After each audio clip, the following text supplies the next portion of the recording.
Hello, আমি তনুশ্রী। তো আজকে আমি যাব কলেজ। তো আমি এখানে রেডি হয়ে গেছি, তো চলো যাওয়া যাক। তো আমি বাড়ি থেকে বেরিয়ে গেছি,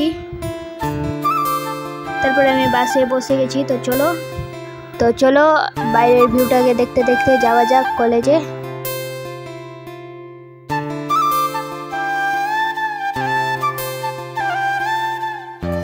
তো আমি কলেজে পৌঁছে গেছি। তো এখানে সব স্টুডেন্টগুলো আছে। তো কলেজের ভিতরে বেশি ভিডিও করতে পারিনি, ক্লাস হচ্ছিল তাই। তো বাইরে এসে ভিডিও করলাম। তো এটা হচ্ছে আমাদের কলেজ। তো আমাদের কলেজটা তোমাদের কেমন লাগলো প্লিজ কমেন্ট করো। তো আমি এখন যাচ্ছি বাড়ি। তো চলো বাড়ি ফেরা যাক। তো আজকের মিনি ব্লগটা এই পর্যন্তই ছিল। তো তোমাদের কেমন লাগলো প্লিজ কমেন্ট করো, আর এইরকম মিনি ব্লগ দেখার জন্য প্লিজ চ্যানেলটাকে সাবস্ক্রাইব করে রাখো। তো আজকের মতন বাই, আরও একটা নতুন মিনি ব্লগে দেখা হচ্ছে। Bye guys.